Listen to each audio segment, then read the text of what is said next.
This episode of Metatrex is brought to you by Enterprise in Space.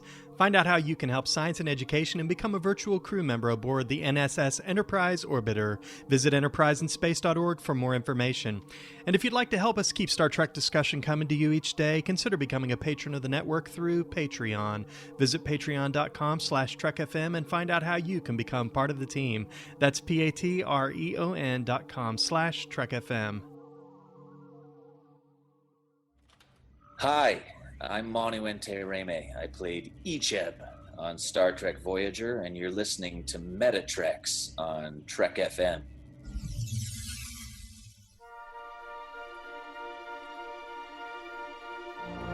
There's no greater challenge than the study of philosophy. My philosophy is that there is room for all philosophies on this station.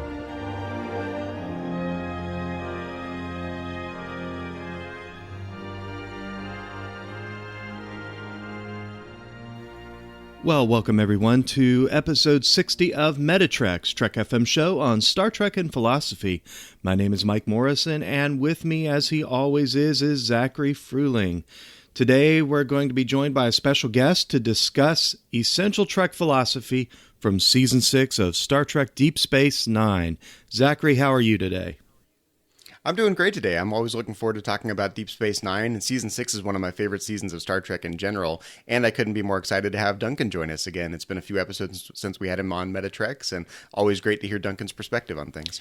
Yes, as our listeners are well aware, Duncan Barrett is the London-based author and editor, author of such works as Men of Letters, The Girls Who Went to War, and of course Star Trek The Human Frontier. Very familiar name around the Babel Conference. So Zachary, we should say to our listeners that we are anticipating a two-part conversation because Deep Space Nine Season 6 is such a great season. We don't want to rush the conversation, and Duncan brings so much to the table in terms of his insight into history, and we just want to give an opportunity for this to be a good deep dive into not only Season 6 of Deep Space Nine, but also kind of collecting his insights and his thoughts on the parallels to the Second World War and some of his own research. So this is the first part of a two-part conversation. And I just got a hail from the USS Britain. He is ready to beam aboard. So, Transporter Chief, energize. Duncan, welcome back to the Starship of Theseus. How are you, sir? Hi, good to see you both again. I'm well. How are you? Doing well, doing well. This is your second time aboard, so we're glad to bring you in. We're going to be talking about Star Trek Deep Space Nine, Season 6, choosing some essential philosophy. Do you have any thoughts on the process you used to come up with your list? Well, I hope you. I have to say, my list is as we were talking about a bit in the Turbo Lift. Probably less metaphysical than maybe some of your essential philosophy. I was kind of more maybe looking for the kind of ethics issues, which I guess suits this season. But my approach as well is that one of the reasons that I was quite keen to come and talk to you about DS9 Season 6 is that. As you mentioned, a lot of the books that I write, ordinarily, they're not about science fiction. They're about usually the Second World War. That's kind of my patch. So I was partly looking at this season through the lens of kind of Second World War history and the way that ties into the writing and the way that some of these episodes illuminate some of the kind of ethical issues around that war and war in general. Because I guess this is kind of really where we get into, in a sort of meaty way, the kind of DS9 war arc and the kind of... what kind of issues that raises, what kind of questions that raises. And I think with this season, it's probably my favourite season of DS9, one of the best seasons of Star Trek, I think. And I think they really mined that a lot to try and find a lot of different aspects of that to kind of bring to the table.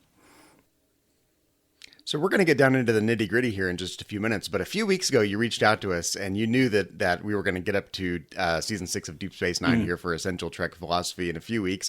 And you wrote to us and you said, I want to join you guys for Deep Space Nine Season 6. So even though we're going to get down in the weeds here in a minute, what is it about Season 6 of Deep Space Nine that is such a strong connection to your interest in World War II? Well, this is going to probably give away where some of my choices are going to be coming from. But yeah, basically at the moment, the book I'm writing watching at the moment is about an occupation, and it's the reason I was interested. It's about the occupation of the Channel Islands, which I don't know how much you or listeners know about this. I don't think it's a story that's all that widely known, but obviously in the Second World War we know the Germans occupied France, they occupied the other countries in continental Europe, and we know a bit about the kind of brutality there was in those regimes.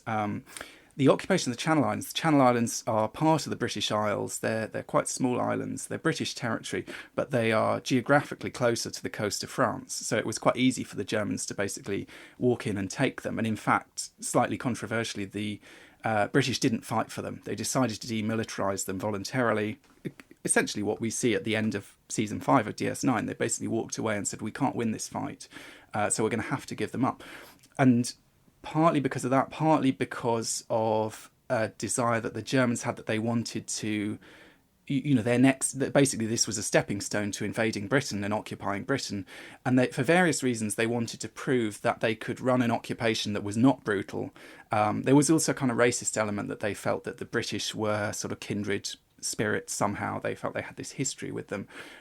So because they saw these people as essentially British subjects, they treated them better.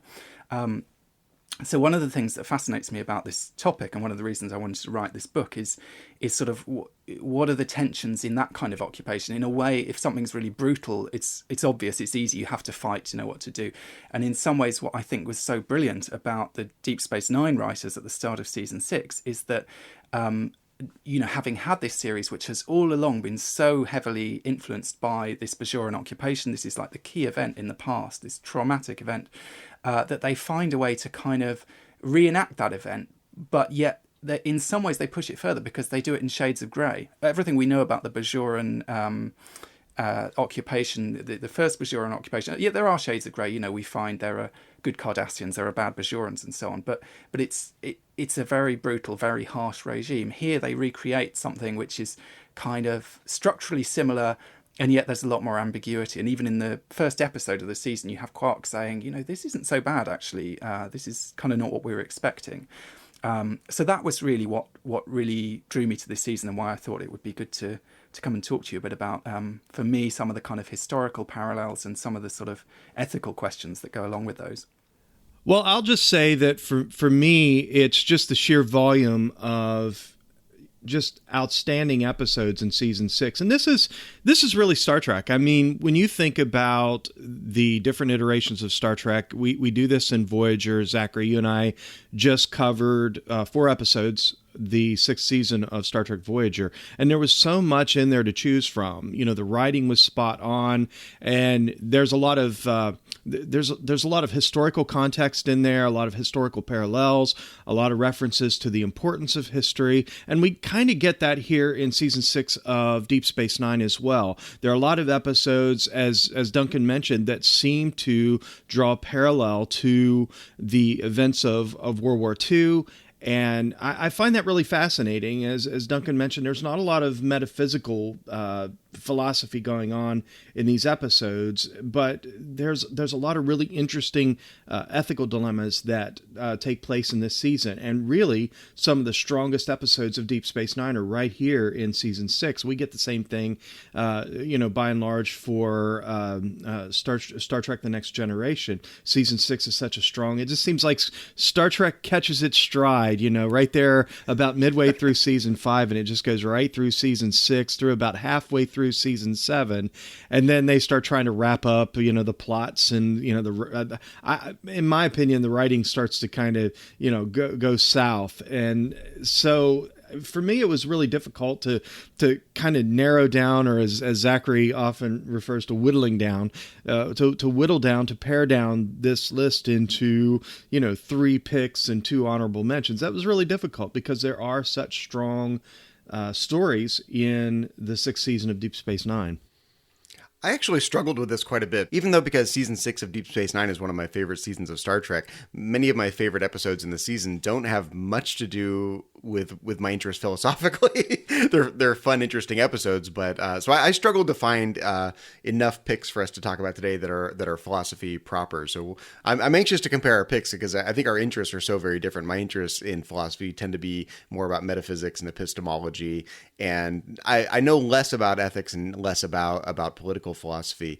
And I think the difference between your perspective and mine on the connection to World War II is interesting, Duncan, because for us, I think over here in America, we never had to experience occupation in the way that a British territory experiencing occupation during World War II happened. So it's a much closer connection to those events than you. And so it's no accident, I think, that your interests veer towards those events culturally. For us, I think it's just harder to identify with being an occupied territory. Well, definitely. Well, the weird thing is, though, I mean, one of the reasons that I was interested in my research in writing about the Channel Islands is in Britain we don't talk about it. It's not covered in school. I mean, when I studied history as a teenager in school, we would study the Second World War, we'd study the rise of fascism, we'd look at what things were going on in Germany, we'd cover a little bit about the occupations in Europe. I don't think anyone mentioned that there was British territory that was under occupation. And partly I think that was a legacy of there was a kind of partly these kind of grey areas and these kind of ambiguities. There was an element of shame around it. There was it was sort of something that at the end of the war, it had caused a lot of, there were a lot of cracks that were going to be sort of papered over basically in order for everyone to go back to their normal lives, and a lot of questions about people's conduct, whether people did the right thing, because there weren't, in a sense, these same narratives of resistance and heroic fighting against the Nazis that there were, if you think about the French resistance or so on. And there were a lot of reasons for that, very good reasons why people didn't and couldn't do the same things that they could on the continent. But I think that was part of the reason that it's almost a kind of, it's a part of history, and all my history books really. I'm always looking for aspects of history that are maybe not the kind of mainstream story. They're kind of a side story onto it in some ways. So that was kind of what drew me to it. But certainly, it's closer in the sense that they. The people in these islands culturally probably I have more in common with. I can go there and visit there, and it's closer to me in that sense. And geographically, of course, it's closer. And the fact that we were, the other aspect of it that interests me is that Britain was nearly invaded. We were nearly occupied. I mean, I don't think that was ever going to happen necessarily for the United States. So it's kind of, this was almost the history that didn't quite come to pass for us. This was our sort of alternate history, our mirror universe, if you like, Does it conflict at all with the British narrative of being the British Empire? Is it just, does the idea of the fact that a British territory can be occupied, does that just conflict with the overall narrative of being an empire? I think it conflicts with, possibly. I don't see it so much in terms of the empire, but more it conflicts with this idea of we'll never surrender. It's very sort of anti-Churchillian in a sense what happened. And Churchill was actually very angry about, he was quite new in the job. All his advisors were telling him, we can't defend these islands. Militarily, it's just not feasible to defend them. He said, the word he used was repugnant. That was how he felt, the idea of basically giving up, walking away from a fight. And he said, there are people, we can send people who will be willing to fight for these islands. And actually in the House of Commons, there was an MP who raised the issue, and he said, why is it that in the First World War, we sent millions of men to die over these tiny, sections of land in France, and yet we won't send anyone to fight for islands that are actually British. So there was a kind of controversy to it. And I think it's the reason that's really the myth that it conflicts with to a certain extent, is this idea of we'll never surrender, we'll never give up, we'll keep on fighting no matter what. And that, I suppose, because in the Second World War, the whole of Europe was overrun by the Germans. This was before Russia and America had entered the war. Britain really was fighting the fight on its own, in a sense. And our narrative of the war is very much that we were the ones, this far, no further. This was the kind of line in the sand, in a sense. And I suppose the fact that line was actually, just ever so slightly into our territory rather than conveniently the other side of the channel is... I definitely understand the emotional sense behind not giving an inch, that in a situation like that, you're not going to give up any territory. Even if it's a bunch of obscure islands, we're not going to give an inch no matter what to the Germans. I understand that completely. No matter what the cost. Yeah. But that's not what we did. So, yeah. Yeah. Well, gentlemen, shall we go ahead and dive in? Duncan, since you are the guest here on the Starship of Theseus, we'll give you first pick. Okay, well, my first pick is actually episode 2 of this season, Rocks and Shoals. And one of the things that I found when I was looking for my picks was that the episodes that really sort of spoke to me and that drew me in, actually, that there was maybe one key sort of issue, sort of philosophical or ethical issue that I was really interested in. But actually, those were the episodes that they seem to have a lot of things going on. And one of the things that I think is great about this episode is it has a fantastic A story and it has a fantastic B story. Just briefly to talk about the A story, down on the planet, there's this whole issue to do with the Jem'Hadar and the ethics of the kind of command structure there, the fact that the Jem'Hadar have to do what the Vorta says, even if they know he's lying to them, even if they don't respect him. And you sort of see that compared to Sisko and his crew, and their command structure there, where they, he sort of has earned their respect as well as being their commanding officer. And there's also this question which sort of informs many episodes in this season. O'Brien and Garrick have this debate. O'Brien says there are rules in a war, there are things that you do and you don't do even in a dire situation, and Garrick says no, actually humans have rules in a war, these things are sort of contingent. He doesn't recognize those rules and he thinks they're almost in the way. So the stuff on the planet I find interesting from a sort of historical perspective. I can't help thinking of it in terms of the First World War, because you have with the Jem'Hadar and the Vorta this very strong parallel, to my mind anyway. The Vorta are these kind of pasty, pallid, sort of intellectual types. They're not very courageous. This is to slightly, because I'm making a connection between the officers and men of the First World War, and that's slightly to slander the officers, who in many cases were very heroic and decent people.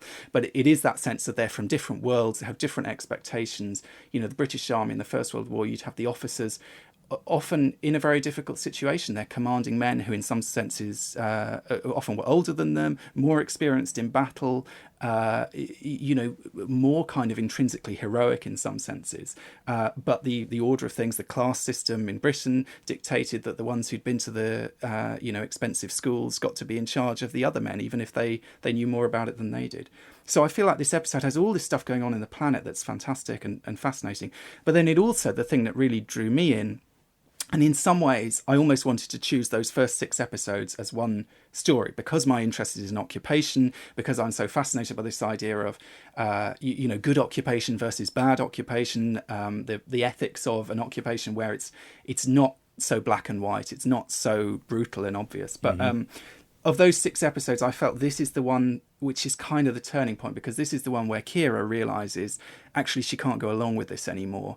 We see her at the start of the episode. She's sort of trying to just make the best of it. She's following orders, to be fair. Sisko has told her to keep things running, to stay there.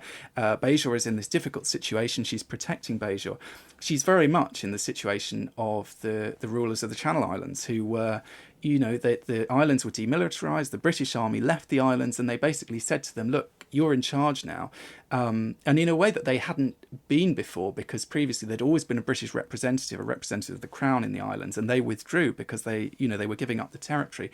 And so those people who were left behind had to kind of reach an accommodation with the Germans and work out, how are we going to do this? And it was a difficult question. So what fascinates me really is, for Kira, what is it that kind of opens her eyes to the fact that she can't go along with this? And it also ties into this idea of what is what is acceptable, where is the line that's going to be crossed. And I suppose what the Vedic is saying to her, and also what Jake is prompting, is this idea, this is an occupation, this is wrong, some kind of resistance is necessary. The Vedic says evil must be opposed, whereas Kira is sort of saying, well, it's not that bad. Quark has been saying in the previous episode, it's not that bad. Is it best to kind of go along with it and try and, keep the trains running on time and so on? Or is there a point where you kind of have to do something?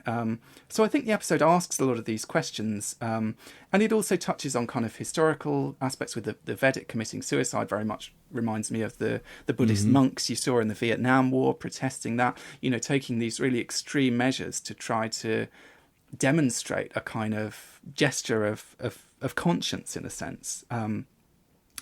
Also interesting that it's Jake who is the thing that tips the balance, because in this whole 6 episode arc, it's surprising in a way that he should be the one who's prodding initially, and it is kind of touching a raw nerve both for Odo and Kira, which I suppose tells us also something about, you know, the importance of the free press to avoid a kind of totalitarian regime.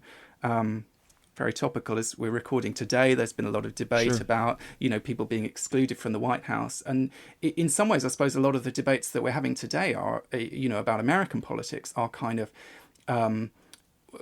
well, okay, it might not be, you know, concentration camps and this sort of thing, but there are these other worrying signs that historically connect to these totalitarian regimes. You know, the situation on Deep Space Nine in this occupation, the sort of the crucial nub of the argument between Kira and the Vedic is, well, even if it's not as brutal as before, even if it's not as awful as what we had before, freedoms are being curtailed, our lives are being taken over. We are living under a totalitarian regime, even if it's a mild one. And is that a state that we can continue to accept, basically, and to go along with? So Rocks and Shoals was my first choice as well, interestingly enough. And I think for the same reason, it speaks to one of the fundamental questions in political philosophy, which is that are ethics and justice concepts that apply only in civilized society, or do they apply in a pre-civilized state of nature or a state of war? And the situation that we see on the planet with the Starfleet officers and the Jem'Hadar is, in my mind, very analogous to Thomas Hobbes' state of nature. You know, you've got two groups of people that are basically on opposite sides of the valley, ready to kill each other, and then it's a question of, do the rules apply in this situation, or is it a free for all, everyone for himself, or every group for themselves, trying to save yourself at all costs?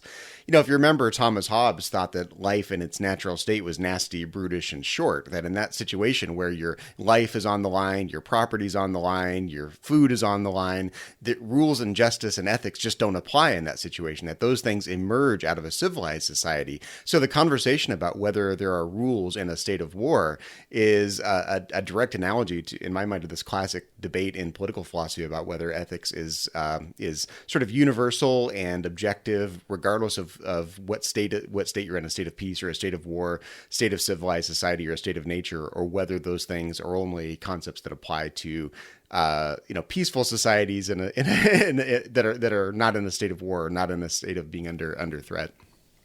Interesting.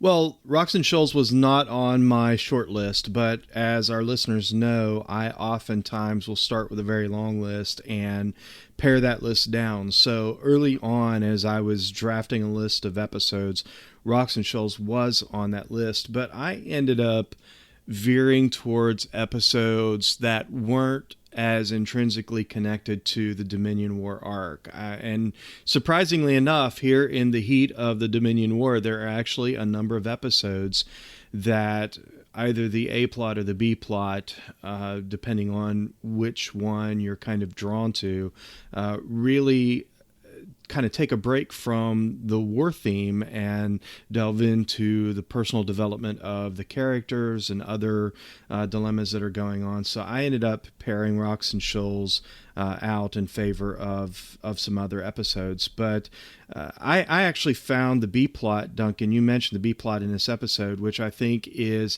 as interesting, if not more interesting, than what is going on between the Vorta and the Jem'Hadar.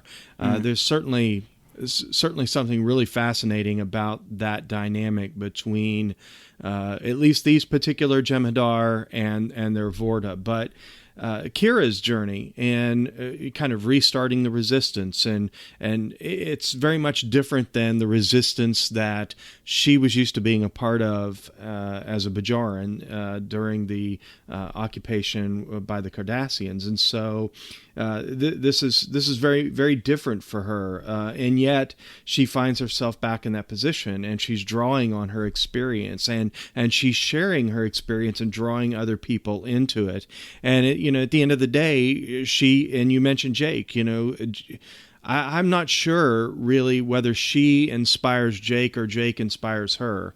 But you're right. He very much tips the scales and gets involved, and that really becomes a catalyst for at least what they're able to accomplish. And then, later on we had that whole dynamic with Odo and, kind of checking out, if you will, and almost in his non-involvement, almost seemingly sides with the founders. I think, it's interesting also. One of the things, this is slightly jumping ahead to a later episode in that arc, but there is always this, once Kira decides she's going to act, then she and Odo are kind of put up in opposition to each other. And in some ways, rewatching it, I thought, in a way, it's a shame when the female shapeshifter arrives, because that shifts what's going on with Odo into a different level. He's sort of absorbed with her. He's got this whole other agenda going on. But even before that, I think what I think is more interesting is before she arrives, they're already at odds with each other, because Kira has committed to the cause by that point. She wants to cause a lot of trouble. She wants to cause mayhem, basically. And Odo, as I suppose traditionally this sort of person who's obsessed with order and justice and things, keeping things on an even keel, he says to her, basically, I'm spending my whole time trying to calm Dukat and Wayoon down to try to make this occupation as manageable as possible. And you're throwing a spanner in the works. And this was exactly the kind of conversation that was going on in the Channel Islands, and where the controversy was there, that in Guernsey, the Attorney General of Guernsey, who'd ended up as the kind of de facto president, in a sense, under the Germans, but the highest ranking local person. And the way they ran that administration was the Germans were kind of in charge, but they let the locals continue their government. They let them continue to administer everything. And he was very angry with Churchill would send these commando raids to the islands, basically just to cause trouble, because he couldn't recapture the islands, which is what he'd like to do. So he thought, well, at least we can kind of cut some phone wires. We can, capture some Germans. We can blow up some of their supplies and so on. And Sherwell, the guy who was in charge, wrote this very angry letter basically saying, you demilitarized these islands. You asked us to try and keep our lives, keep things going, kind of protect. I'm trying to protect my people, basically butt out, because you're making my job impossible. I can't deal with the Germans on one hand and try to win their trust and so on, if you're coming along and blowing things up the rest of the time. And what's going to happen is my people are going to be rounded up and punished for this. And actually, as he saw it, his duty was to try to keep everyone in line, to prevent resistance, and to kind of, take very much Odo's line in these episodes of kind of, well, we're just, keep things on an even keel and, wait it out, essentially. I think what I like about the Odo storyline in this episode is that it unveils the myth of neutrality, right? Generally, you sort of think, I can be neutral. I can not get too involved and let things sort it out. But it's like not throwing the switch in the trolley problem. You're essentially making a choice one way or the other. There will be a set of consequences that unfold whether or not you get involved, and choosing to be uninvolved and stay relatively neutral is essentially making a choice in favor of whatever the dominant power is. Well, in Odo, we see in other episodes of Deep Space Nine, Odo's kind of ethically, some of his judgments are a bit questionable, because he does have this kind of real commitment to order. And initially, I think in the series, we see it in very positive light. The Bajorans trust him because they think he's a very just man. The Cardassians will work with him because they know he's not a Bajoran. He's not going to side with the Bajorans for the sake of it. But at the same time, I think there are other episodes where you see that in a slightly more negative light, and you think, well, actually, sometimes this kind of refusal to take sides is in itself, like you say, is a kind of, in a situation where there's a majority and a minority, or there's a power dynamic, it is taking sides if you refuse to do anything, and that acts in the interests of the people who are already in power against the people that they're oppressing. So I suppose it's that question that you have in, and we know this from other aspects of World War II, is it your duty to speak out, in a sense? If you're the priest and you're not being persecuted for your religion, but someone else is it your duty to speak out on behalf of them? Because in that situation, you're in a safer position than they are. Well, I think it might depend what the consequences are. Right? If speaking out puts you in immediate danger to the point where there's literally going to be a phaser rifle to your head and they're going to take you out, right? Then you haven't accomplished anything. So that's ultimately self-defeating. If being part of the resistance leads to the progressiveness of this revolutionary resistance movement, then you have half a chance of making an impact. But if your life is, say, in immediate danger, if they're just going to throw you in the brig, or if they're going to execute you, then speaking out is ultimately self-defeating. So it's hard to, as much as we want to say you have a duty to speak out or not to speak out in this Kantian sense, there is this element of consequentialism to it, where it's like, well, it depends what the consequences are going to be. If that's going to be productive and fruitful, then that's great. If it's not the time to be productive and fruitful, then waiting it out and finding a more opportune time to make an impact by speaking out might be the right thing to do. Yeah. Well, I mean, and certainly, in the Channel Islands example, this guy Sherwell, who was in charge, he would defend all his he would say, basically, I did the right thing. I protected my people. The consequences for them would have been much worse if I hadn't taken this line, and people might not like it, and it might not, we were talking earlier about what are the myths that that these stories problematize in terms of our myths about, say Britain never surrenders, Britain never gives up, we fight for what we believe in and so on. But actually, from a kind of more consequential perspective, in that sense, that was, as he saw it, absolutely the right thing to do. He was, and it was, it's very much kind of getting the best outcome for the most number of people. He's got however many thousands of people that he's responsible for as their leader.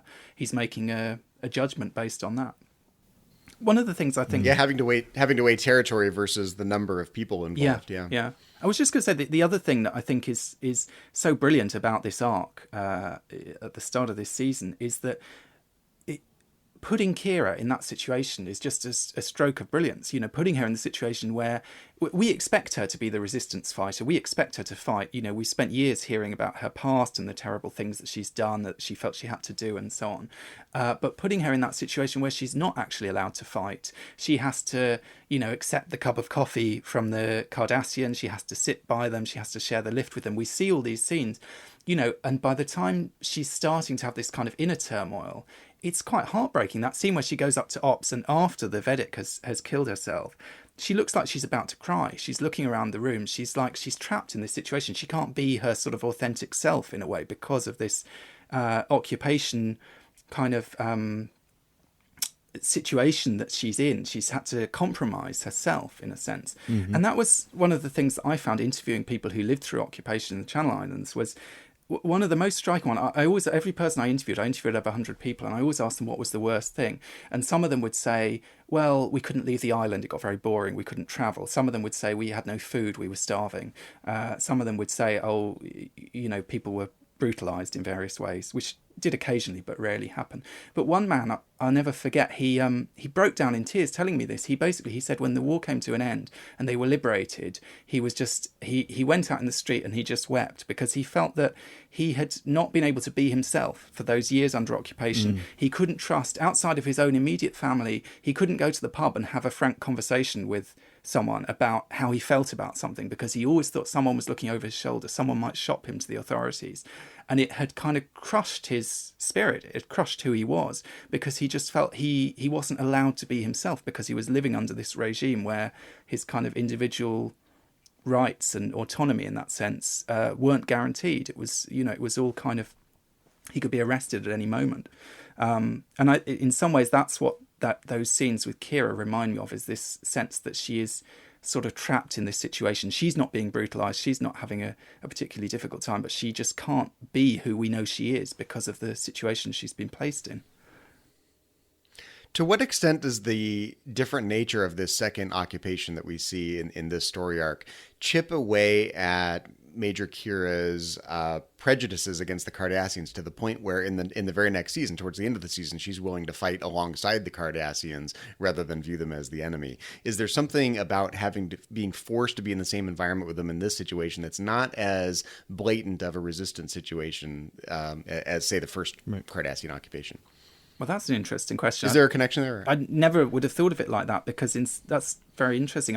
The way I saw Kira it has a story was more arc, that, right? like, the fact that she has to work with Damar after what happens at the end of this, where where he kills Zial, that it almost makes it harder, because I suppose we have seen Kira softening in some ways towards the Cardassians and being more willing to accept them, and yet at this point, although it's true she's working sort of day by day with them, but at the same time, politically they've kind of proved what everyone's worst fears about them. Do you know what I mean? They've kind of thrown away all these years of more promising behaviour. We had Bareil was trying to negotiate a treaty of some kind, I think, before he died, wasn't he? There was a kind of definitely a warming of relations with them.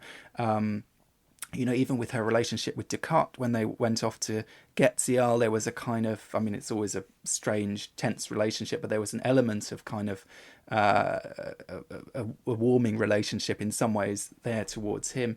And then in some ways, I've always seen it more as like when the Cardassians side with the Dominion, that's kind of right, that's it. All of that's sort of out the window and we're back to almost to square one. They've kind of proved where their colours really lie. But it's interesting. It is fascinating that she should end up fighting alongside them.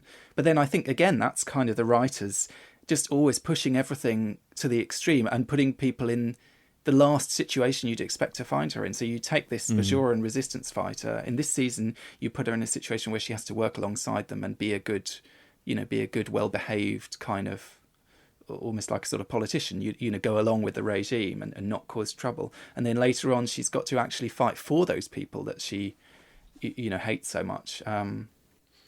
It's a very Star Trek thing to do, right? To take former enemies, put them together in a situation where they're forced to, respect each other and work together and reconcile, rather than viewing each other as perpetual enemies that can never be reconciled. Yeah. Well, and I think her relationship with Leggett Gamor, I think that had a lot to do with informing her personal feelings about the Cardassians. She's really able to see that it's not a Cardassian problem. She's able to separate the people from the actions of a few.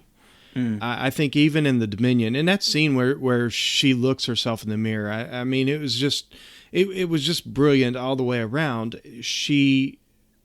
I think that's the moment where she realizes that she's not being her authentic self, and she has this obligation to act. But I don't know. In some respects, I almost feel as though she is able to separate the Cardassian people from, just the blind power hunger that is Gul Dukat and this alliance that he's formed with the Dominion. It's almost like a resistance against the Dominion, not necessarily against the Cardassians. And you talked about the parallels to World War II. Dietrich Bonhoeffer was a German pastor, and he comes to this place where he sees, even within his own family, his sister was married to a German Jew, and he sees the brutality of the German regime against the Jewish people, and he just comes to a place, and he's credited with saying silence in the face of evil is evil itself. And he says, God will not hold us guiltless.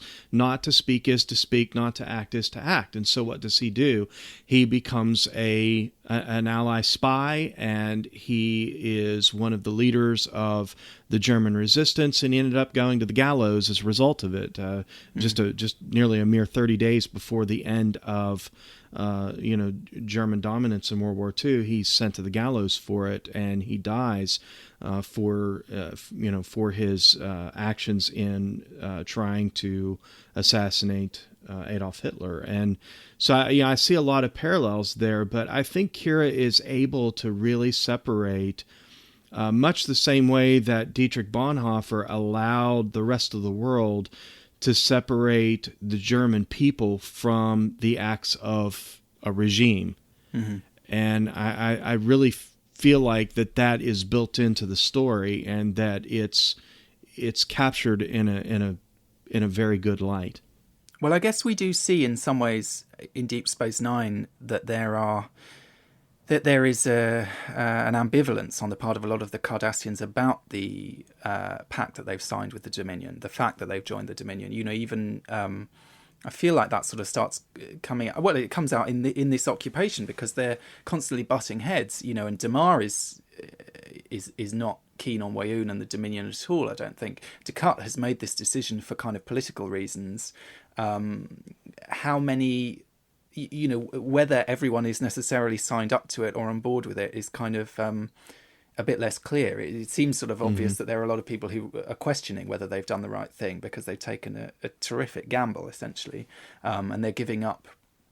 They're giving up their own freedom to a certain extent and their own self-determination because they're, we have these scenes where Weyoun is kind of putting Dukat in his place, or when the female shapeshifter arrives, there's this kind of the power dynamic sort of shifts again, and it's very much like, well, everyone works for her. And to see Dukat in that situation is quite interesting because we sort of think of him as leading the Cardassians at this point, as being the man in charge, being the the one who makes the decisions. And actually he isn't, which is kind of fascinating in itself, because a big part of the question around that character and his sort of history, not to jump ahead to a future episode in this season, but it does centre on this question of how much is he in charge of his own decisions, how much is he responsible for his own decisions. And he's in a sense the highest ranking Cardassian that we ever see, but he's not Hitler in that sense, because he's not at the top of the organisation. He's not the one ultimately making the decisions. He's the kind of man on the ground carrying them out in some ways. So, and given his temperament, it's strangely satisfying to see him have to take a back seat once in a while. Yeah. Well, Zachary, shall we move along? Do you want to share your next pick? Absolutely. So my next pick is predictably In the Pale Moonlight. And we did an entire episode of Metatreks on In the Pale Moonlight, so I won't spend too much time on this one, but I do want to say that I think in all of Star Trek, you won't find an episode that more clearly juxtaposes rule-based Kantian ethics and utilitarian-based consequentialist ethics. Whether Captain Sisko is justified in taking what would in an isolated situation be horrible, unethical actions leading to the death of a Romulan senator. Whether actions like that in an isolated case would be clearly morally and ethically wrong for the sake of achieving some greater outcome, overall good consequences. I think in all of Star Trek, that's the most clear depiction of that juxtaposition of these two diametrically opposed ethical theories. In the Pale Moonlight was my number 2 pick for this season, and for all the reasons that you mentioned. It is such an interesting ethical dilemma, and the outcome is not what necessarily one might expect. Sisko takes some very questionable actions here, some very non-Starfleet kind of actions, and he acknowledges as much. And there's a cover up even. I mean, the very end of the episode, he deletes the file so that there's no log about this. So I mean, it's not just the action itself; it's the cover up. Well, I think we need to be careful how we describe it because, again, it's not a question of he does some things that are intrinsically wrong. And so, look at all the bad things he did for the sake of some greater good. It's that it's a genuinely open question whether those things are wrong in light of the fact that they do lead to overall good consequences. You could plausibly say those were just totally justifiable, correct actions to take given the consequences that they led to. So, we have to be just a little careful about how we describe Sisko's actions because there's a temptation to say, oh, look at all the bad things he did, but look at all the good consequences they led to. But on the consequentialist theory, those are good actions because they led to good consequences, even though on a different ethical theory, they look like horrible actions. Well, you have the old adage, all is fair in love and war. And I think we really see that played out here. And if you subscribe to that philosophy, if that saying is part of your personal philosophy, then you could certainly argue that all was fair and, really deceiving this Romulan senator and ultimately allowing Garrick to assassinate him and the cover-up. One could really argue there, you're absolutely right, that everything that he did was completely justifiable and rightful. It really is almost the logical conclusion of the discussion we were having about rocks and shoals, about whether there are rules in a state of war. If we're in Hobbes's state of nature here, where there are no rules inside of war, then any action Sisko takes that leads to the ending of the war and returning to a state of civilized society is a justifiable action.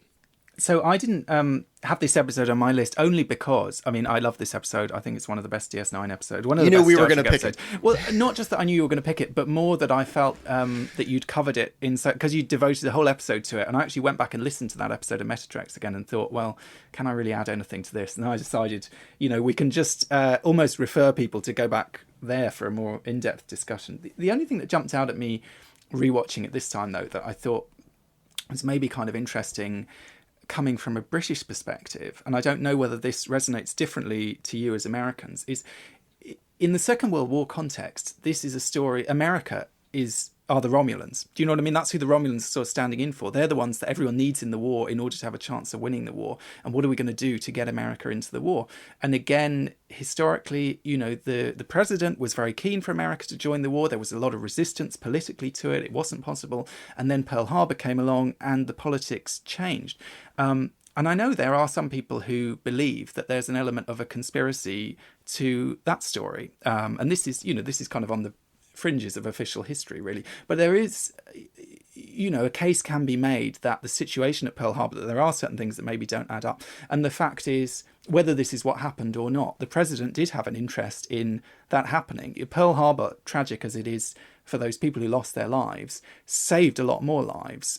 And in a way, I suppose that would open up, if we discovered that those conspiracy theories were true, that would open up a whole can of worms about what was the right thing to do in that situation. And the fact is, we have similar analogous situations in the Second World War because, for example, when at Bletchley Park, they cracked the German codes, which meant that they were intercepting German communications, but they didn't want the Germans to know that they'd cracked their codes, which meant that although they could use the information to a certain extent, there were other situations where they couldn't protect. For example, a submarine might be falling into an ambush effectively, and they couldn't tell them because if they reacted in too obvious a way, it would be clear that the codes had been compromised. So you have a situation there where a commander is literally sending people to their deaths essentially in order to kind of preserve that official narrative.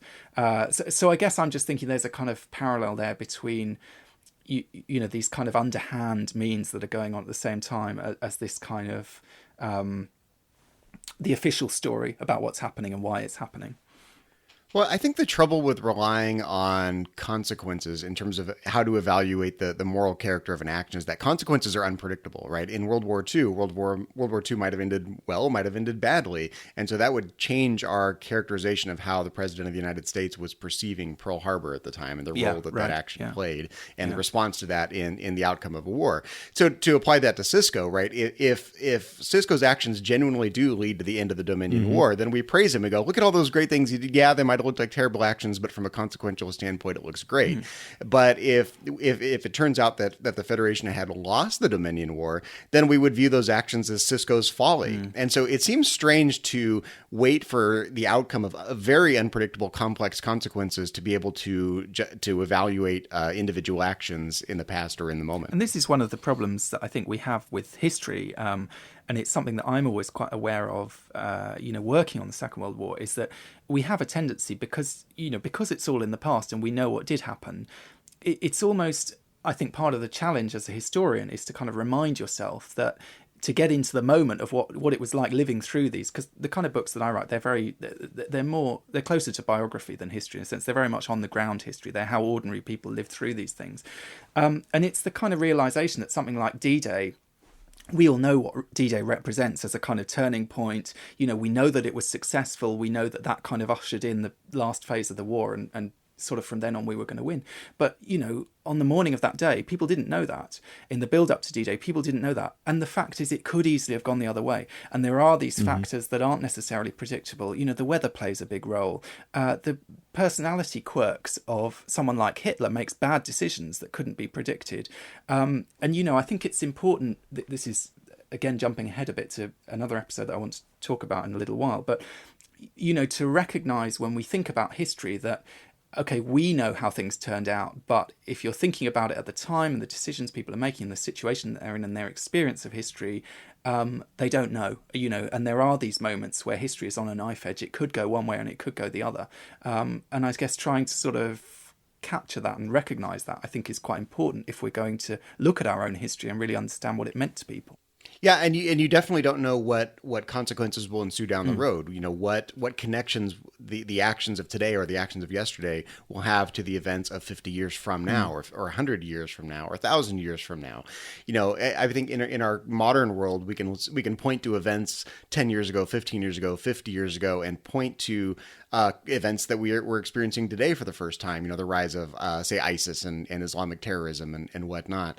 Those, you know, things that looked like perfectly justifiable, plausible actions can be viewed in a new light based on consequences that were not predictable at the time. So we can't really fault anyone for them, but we can analyze the causal connection between past events and current events, or present events and future events, only after those events have unfolded. So there's a fine line between looking back at history and being judgmental towards people who didn't know what they didn't know, right? They didn't know what the consequences were going to be. They were doing the best they can in the moment, but recognizing the fact that there are causal connections between what happened or what is happening now and what either is happening now or will happen in the future.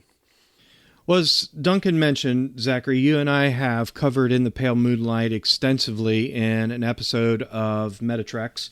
And if our listeners are interested in going back to our back catalog and checking that out, it goes all the way back to November 2015. It is episode 6, entitled Whacking Vreenak. Again, Zachary and I talk exclusively about In the Pale Moonlight, and we compare the difference between consequentialism and deontological ethics. And here in this episode of Metatrex, we have officially retconned that title to Sisko's Folly.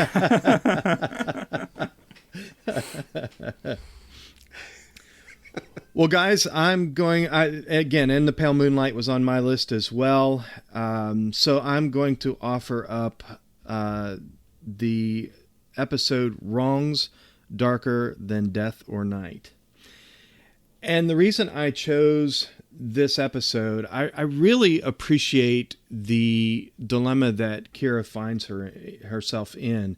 She has been presented with the idea that her mother, Kira Maru, was a collaborator, which to Kira Nerys is just a detestable thought.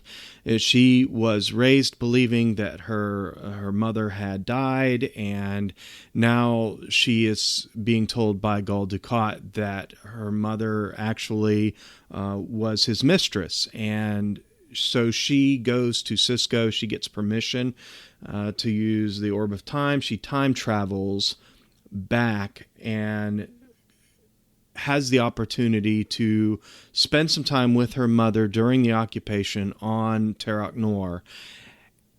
And at first, she is just appalled at what she finds, that there is some truth to what Gul Dukat finds out. But she's able to look at it in, a much more detailed light, rather than just the surface that, my mother was Gul Dukat's mistress. She actually sees the humanity that is the truth of what was going on. And it informs not only her opinion of her mother going forward, but I think in many ways it informs her and what she views as acceptable and unacceptable during the remainder of the Dominion War.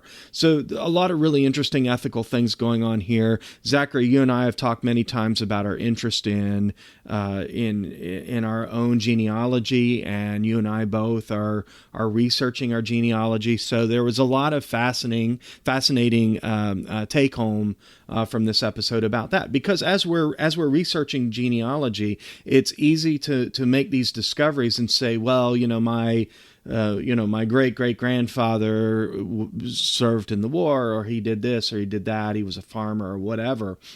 But beyond that, there's the layer of a person. And we may even uncover family members within our family trees who have done, horrific things. But I think it's important to remember that there is a humanity that lies beneath the surface of what you can find, in a genealogy search. And I think that's really, in many ways, what Kira Nerys discovers about Kira Maru, is that in spite of the fact that she shared Dukat's bed, and there's this really great kind of confrontation that she has with Kira Maru, and Kira Maru says, "You're calling me a collaborator because I shared Ducat's bed?" And Kira says, "No, because you like sharing his bed, because you've fallen in love with him." So she's trying to reconcile these actions that her mother has taken, and she's trying to put her in a box. And her mom is saying to her, "You can't put me in that box. There's more to it. I'm a person, and this is why I'm doing what I'm doing. This is why I've resigned to it." And so Kira is able to make some peace with that, even though it's uncomfortable for her. Well, I think there's a danger, and Duncan, I think you'll appreciate this and probably have more to say about this than I do, given your interest in history. There's a danger in building up an overwhelmingly positive narrative about a historical figure, whether it's an ancestor, a direct ancestor, in this case, someone's immediate parent, or a historical figure like over here in the United States, it might be Thomas Jefferson or George Washington, right? You can develop this reverent narrative about these individuals that is to some degree accurate, it's based on actual historical events, but probably ignoring the factors that shed those characters in a less than favorable light. We can ignore the things we don't like and emphasize the things we do like, and you get a less historically accurate picture when you do that. So there's a danger of developing a narrative about any historical figure, ancestor or otherwise. And I think this episode reveals that the narrative that Kira has about her mother is not as accurate as she'd like to think it is. And history is complicated like that. I mean, when we look back at history, whether it's our own family history or whether it's, actual historical events, we're only getting a fraction of the picture. We're getting the things that have been passed down, the events that have been emphasized. We're not getting the events that have been forgotten about, or the events that people are intentionally forgetting about for the sake of developing a narrative. And you have to be very careful when doing either genealogy and ancestry or history in trying to avoid uncovering just those facts that reinforce the narrative that you already hold. Definitely, that's true. And I mean, I'd say, and this is not so much just to talk about an individual's good and bad qualities, but also for my kind of work when I'm interviewing people and trying to find out how they felt at a particular time, to be aware of the kind of power of those broader narratives. I mean, one of the things that came out in my research into the Channel Islands was that I've mentioned how the Germans generally treated the islanders very well, but there was another group of people who were not treated well, and those were the forced labourers who they brought from France, from Russia, from conquered countries or parts of conquered countries to basically do the work of fortifying the islands, building the bunkers and so on. And a lot of people witnessed some of the cruelty that was meted out to these people, and were aware that they were being treated very differently to how they were. Now, one of the things that's interesting is I interviewed over 100 people. Every single person told me how sorry they felt for these poor people, how awful it was. They wished they could do something to help. Some of them said, "Oh, well, we didn't have much food, but we'd give them a scrap of our dinner or something if we could do anything to help them." And this is not to say that all those people were lying, because I'm sure much of that is true, and many people did have these reactions. But when you look at the kind of primary sources, you look at people's diaries and accounts at the time, there's another whole narrative which no one is going to repeat to me 70 years later, which is people saying things like, "Oh, these dirty people arriving on our island, the scum of the earth, where do they find these people? They're probably all criminals, I don't want them around, I don't feel safe with them, living on my island." And this very kind of, an element of racism, an element of xenophobia. I mean, almost what we see today with refugees or asylum seekers or so on. There's often these very different narratives about, how people feel about these people. Do they feel pity towards them, or do they feel a kind of anxiety and a sort of instinctive hostility? So I think that's definitely true what you're saying about these kind of historical narratives. Today, there's a consensus. We felt sorry for them. Partly because we know about the Holocaust. We know how the Nazis really, the kind of the worst things that they did, and we can see that this is sort of on a sliding scale, leading to those kind of atrocities. And so that's kind of the narrative. I had this episode for me. It wasn't on my top list, but it was my very, very heavily underlined top honourable mention. I think this is a fascinating episode. I think it's really interesting.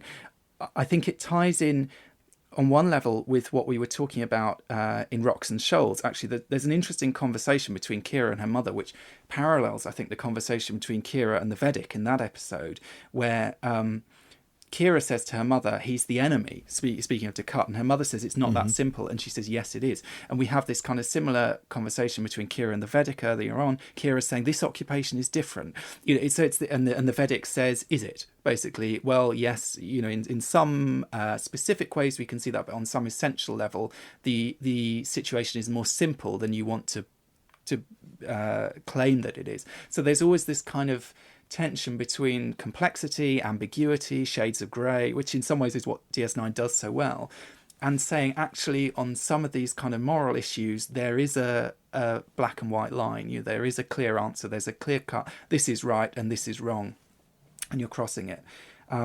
The other thing I think it was interesting, you were talking, Mike, about this line about that she became a collaborator not for sleeping with Descartes to help her family, but for falling in love with him. I mean, that is a very interesting distinction that she's making there. I'm not sure it's really fair, but it interests me because it's because I suppose it ties into this idea that you have with fraternization under occupation, that there are kind of two types of fraternizers. There are the type that are essentially the equivalent of sort of gold diggers in a lot of these kind of narratives. This is, again, talking about in my research. There's a lot of hostility towards women who would go out with German officers because they'd get a bit more food or they'd get some nice clothes. If you're living under occupation, you're living quite a basic existence, you're cut off, and they have access to things that locals don't have access to. So you kind of have people who are seen as sort of social climbing almost, or kind of enhancing their lifestyle, and people are very hostile to them. Then you have people sometimes like quite naive young girls who fall in love with a soldier. In some cases they even married them years down the line, and there's a bit more tolerance of that. Like maybe they think they're a bit naive and silly, but if they fell in love, that's what's interesting. So in the narratives that I hear, if they fell in love, then that's kind of different. It's, well, maybe they were stupid to do that, but at the same time you can't really blame them. People meet other people, even if they're the enemy, they do fall in love. That's going to happen, and there's a kind of different element there. Do you suppose on a psychological level Stockholm syndrome might play a part in this? Yeah, probably. Well, I think with Kira's mother, it's a very complicated and sort of ambiguous situation, isn't it? Because there's this, she is trapped. I mean, she's not, the people that I've been speaking to about fraternization and so on, they are essentially free agents. They're living in a compromised situation, but they are kind of free agents. These are actually sex slaves. They're comfort women. Comfort women we had in the Japanese army. These are basically this kind of forced prostitution in a sense, what they're being pushed into. And obviously Kira can't blame them for that. I mean, that's a horrible aspect of the way that they're being brutalized and treated. Mm-hmm. But she is blaming her for the extent to which she's kind of voluntarily extending that in a sense. And I suppose not behaving the way Kira is behaving, quite recklessly, of openly defying it, and which we sort of have to see, because even though this is only a sort of, it's slightly unclear to me, is it a vision, is it a genuine time travel experience, what's going on? But we can't have Kira being raped by these Cardassians in the episode. We wouldn't accept that. So she has to find a way of getting the guy drunk and sort of getting out of it, which sort of slightly sidesteps the issue. But so I think maybe when we look at her mother, we have to bear that in mind, that she's not someone, and this did happen, whose husband is away, maybe serving in the forces, and she meets a German and has an affair. That's not the situation. She has actually essentially been kidnapped and is being forced into a kind of prostitution in a sense. And she's making, on one level, maybe she's making a calculation, and on another, there's a genuine emotional component to it. And Descartes is a very manipulative person. And I think one of the things that interests me about this, and interests me about this topic of fraternization more generally, is, in my research in the Channel Islands, I interviewed over 100 people. I was trying to get all different aspects of the occupation. I know a lot of people had relationships with Germans. It was, it was a significant thing that happened at that time. Everyone had something to say about it, and almost no one would admit to having done it. Of the women that I spoke to, it's such a taboo. And even now, there are other things that people did, trading, sort of black market trading, or other kind of questionable activities that might fall loosely under kind of collaboration or things like that. People are much more willing to forgive. But a lot of people I spoke to, 70 years later, they'll say, "Oh, I thought it was disgusting. Those women, they betrayed us. They were betraying their country, sleeping with the enemy." And I think there's a real sexist element to that in a way, and it sort of illuminates the pressures that are placed on women by war and how different they are from the pressures that are placed on men, and what the expectations are. And, you know, men are expected to go out and fight and prove their loyalty that way. Women are expected to prove their loyalty in different ways, in a sense. And it really struck me, you know, the extent to which, you know, 70 years on, the general message, or the kind of general story that comes out for these people is one of kind of forgiveness, of moving on. You know, we forgive the Germans for being the enemy, we forgive the people who made these bad decisions and so on. But the one group of people that a lot of these men and women will never forgive are the women who, you know, who slept with them, basically. And they can't get over that. There's something that it sticks for them. They can't forgive that. And I think that is... So I think it's interesting. This episode sort of touches on that, and the kind of, you know, wrongs darker than death or night. Who are these wrongs? The occupation's wrongs? Are these Descartes' wrongs, or are these the wrongs of the mother? You know, which I suppose is the strong implication, is that, you know, what she's done is to Kira almost worse than anything else. And I suppose it causes us to question, is that the case? You know, at the end of the episode, Sisko basically says she did what she had to, which is this kind of consequentialist argument that we hear again and again in this series. You know, people are doing things that they wouldn't normally do. They're breaking their own rules because of the situation. But ultimately, Kira doesn't really buy that. She doesn't accept it. So, Duncan, I believe the next pick is yours. We've each offered up a pick. We've got a couple of crossovers. So what's next on your list?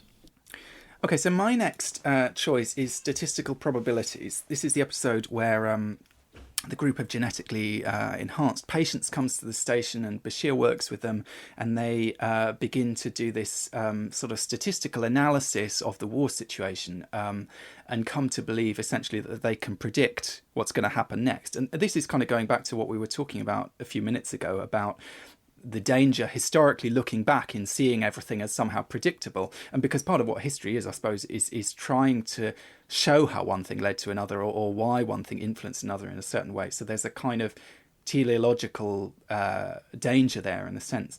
And I think this episode, well, it has several things about it that interest me. One is simply this question of, to what extent can we predict the future? To what extent are these things kind of predictable? Can we look at the kind of broad sweep of history and say we see where this is going? And if we can tell these kind of grand narratives historically, what is the role of the individual in that? Because, you know, for me in my work, I'm much more focused on the individual level, on the individual experience. So where is the individual in that? And I suppose the episode has some things to say about that, to the extent that basically the whole thesis is undermined by the fact that this mute girl decides to do something that no one expects her to do, because she's a very small, seemingly insignificant player in kind of global events, and yet she plays this kind of pivotal role that was completely unpredictable, or at least unpredicted. And we do see that with the Dominion War later on. There are these kind of unpredictable elements that keep the wheel spinning, the kind of wheel of fortune, keep it spinning, keep things up in the air. You know, the introduction of Section 31, which kind of changes our understanding of what the ground rules are and what the context is. The fact that Damar becomes an alcoholic and what influence that has.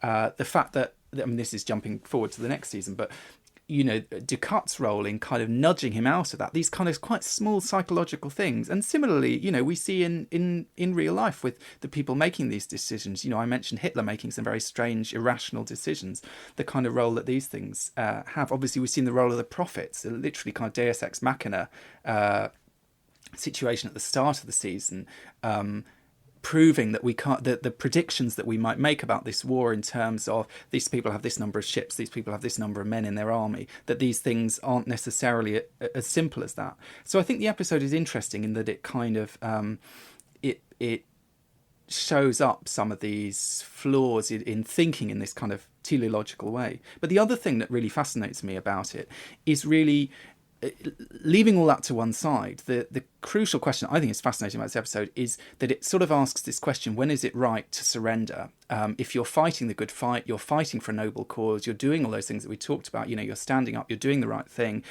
When do we surrender? And I think it's a very difficult question for us to answer. You know, in England, we haven't surrendered since 1066. I don't think America as a country has ever surrendered on its, on its own territory. When do you, I mean, I'm talking about surrender to an invader who's invading your land, going to take you over.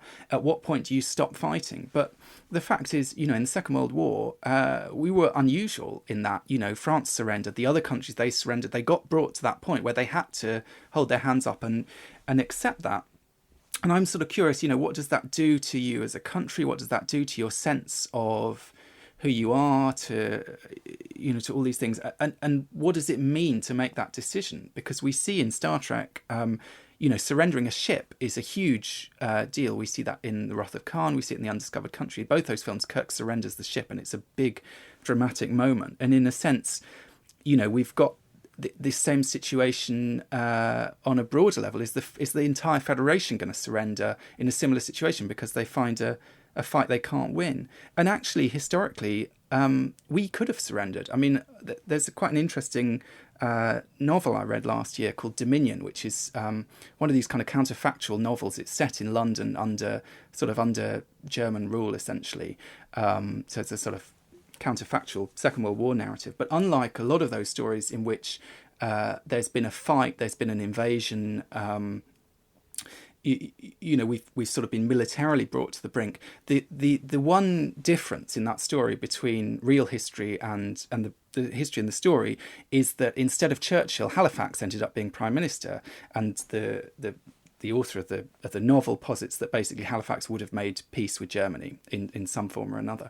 And the fact is, that was kind of on the cards. I mean, Churchill in some ways was quite unusual in being so determined not to surrender to Germany, so determined to fight whatever the cost, that kind of almost irrational attitude, which is sort of what I suppose Sisko and O'Brien and these kind of quite emotional human characters are putting up against this kind of cool reason of Dr. Bashir saying, look at the figures, look at the numbers, we've done the calculations, this is the truth in a sense. And they're sort of saying, I don't accept it, I can't argue with any of the facts, but I won't believe in that. It's a matter of faith almost to just say, I'm not going to accept that truth even if it's staring me in the face.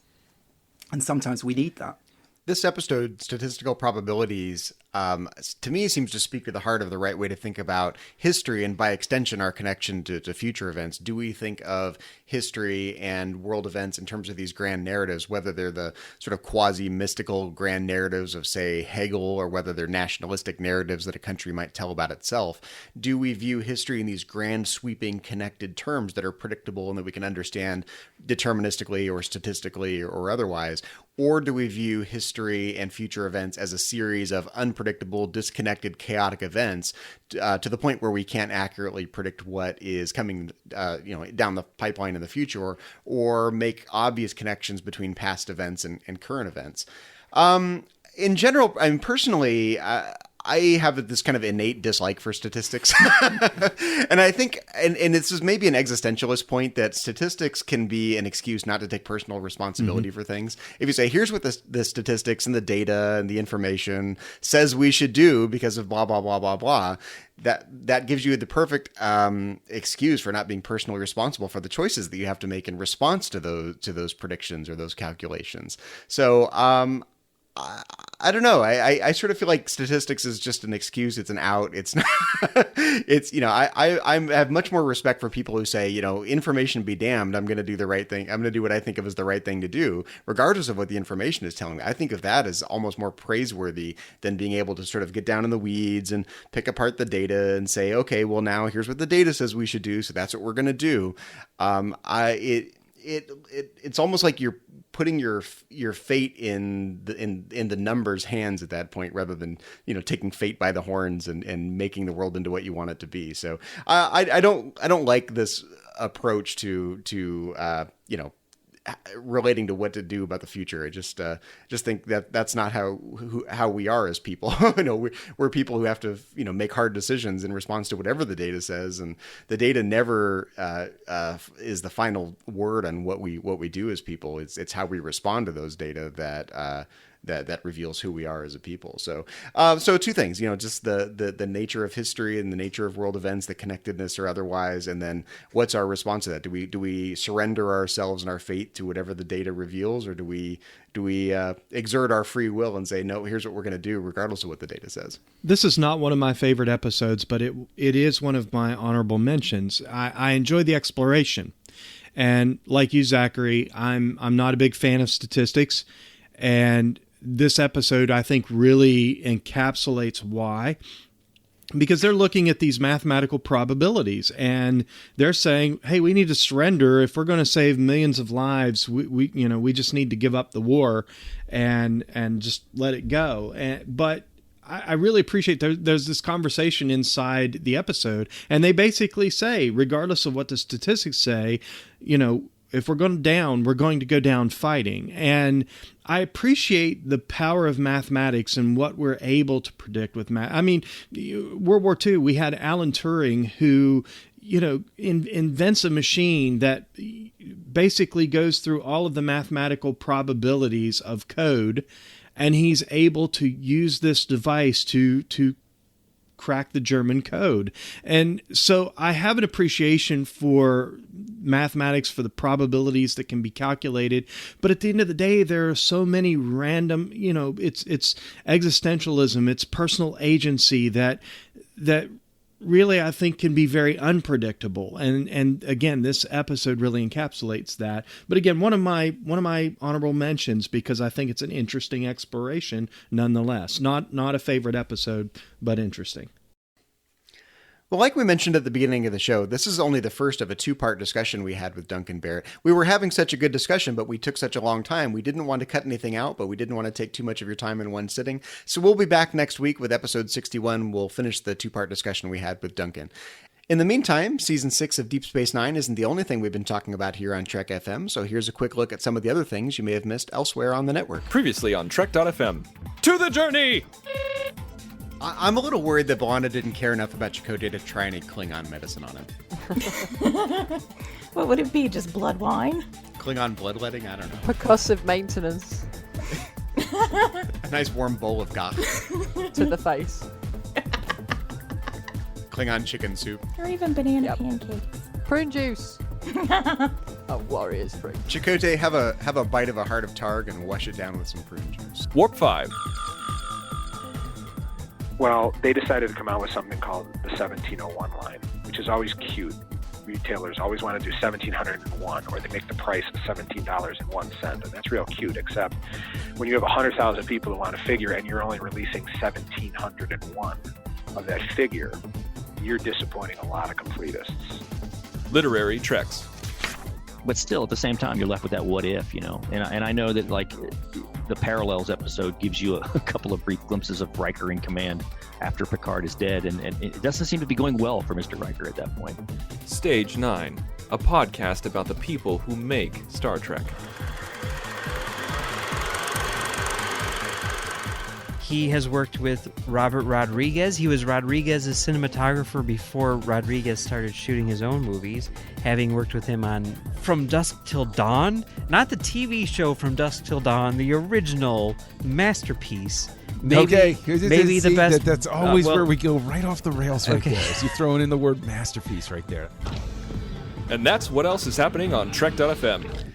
Check out these shows and find out what we're talking about in your favorite corner of the Star Trek universe and beyond. You'll find us wherever you get your podcasts. If you're an Apple user, be sure to hit that subscribe button. It helps us out greatly, and it makes it easier for other listeners to find the show as they search iTunes.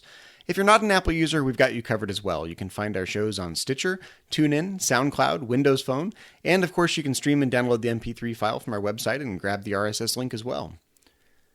Another way you can help us keep all of our shows coming to each week is to become a patron of the network through Patreon. If you visit patreon.com/trekfm, that's patreon.com/trekfm, you'll find our current goals and different milestone contribution levels, along with all the great perks we have for you. These perks include early access to content, exclusive content, producer credits, seats in our content development team, and many more. We really appreciate any support you can give us, and we hope you'll join the team. Again, you'll find all the details at patreon.com/trekfm. And don't forget to check out Enterprise in Space, a project of the nonprofit National Space Society that will design and launch an 8-foot orbiter and return the craft to Earth. The NSS Enterprise orbiter will carry more than 100 student-designed science experiments into space, and you can help make it happen. Visit enterpriseinspace.org to find out more and to get your seat on the mission. Well, if you'd like to contact us with feedback or suggestions for the show, or to send us your thoughts on anything we discussed in this episode of Metatreks, you can contact us in several different ways. You can contact us via a form on Trek FM's website. Just go to trek.fm/contact. Or you can leave us a voicemail. Just look in the sidebar on the show page or go to speakpipe.com/trekfm. On Twitter, you can find us under the handle @TrekFM. On Facebook, it is facebook.com/TrekFM, and while you're there, be sure to check out the Babel Conference. That's Trek FM's listeners-only discussion group. It is a closed group, but if you hit the join button, one of our admins will let you right in. That is the Babel Conference. It's BABEL. Just type that into the search field on Facebook or go to our website at trek.fm and click Discussion on the menu bar. We also invite you to leave a rating and a review of Metatreks on iTunes. We'd love to hear your feedback and suggestions for the show. Well, Mike, when you're not busy brushing up on your World War II history, where can our listeners find you on the interwebs and around the Trek FM network? Well, Zachary, certainly on Facebook. That's where I'm most active, occasionally around the Babel Conference. On Twitter, my Twitter handle is @cmichael1701. I'm also on Instagram, cmichael1701. And if you're interested in reading my blog about the process of writing and publishing and a little bit about life, you can check that out at cmichael1701.wordpress.com. And Zachary, when you're not calculating the statistical probabilities of success, where can our listeners find you on the interwebs and around the network? Well, you can find me elsewhere on Trek FM as co-host of To the Journey, Trek FM's dedicated Voyager podcast, along with my co-hosts there, Kay Shaw and Suzanne Williamson. You can also find me in the Babel Conference if you want to talk about Star Trek and philosophy with me there, and you can find me on Twitter. My handle is just my name, @Zachary Fruhling. That's Zachary, Z-A-C-H-A-R-Y, Fruhling, F-R-U-H-L-I-N-G. Well, we'd like to take a moment to acknowledge the rest of the Metatreks team from around the network. Specifically, we'd like to thank C. Brian Jones, the founder and publisher of Trek.fm, our executive producers, Matthew Rushing and Kenneth Tripp, Aaron Harvey, our art director, Richard Marquez, our production manager, and our Patreon manager, Brandon Shea Mutala. And a special thank you and a shout out to our 4 associate producers here on Metatreks. We'd like to thank Patrick Devlin. You can find Patrick under the Twitter handle @MagicDrop5. My co-host of To the Journey, Kay Shaw. You can find her at Choco Weeble. And our newest associate producer on Metatreks, Kit Lofstad. You can find her under the Twitter handle @MotherCat, and that's Mother with a 0. Well, everyone, thanks for listening to Metatreks, a Star Trek philosophy podcast. Until next time, we will once again boldly go where no philosophers and no historians have gone before.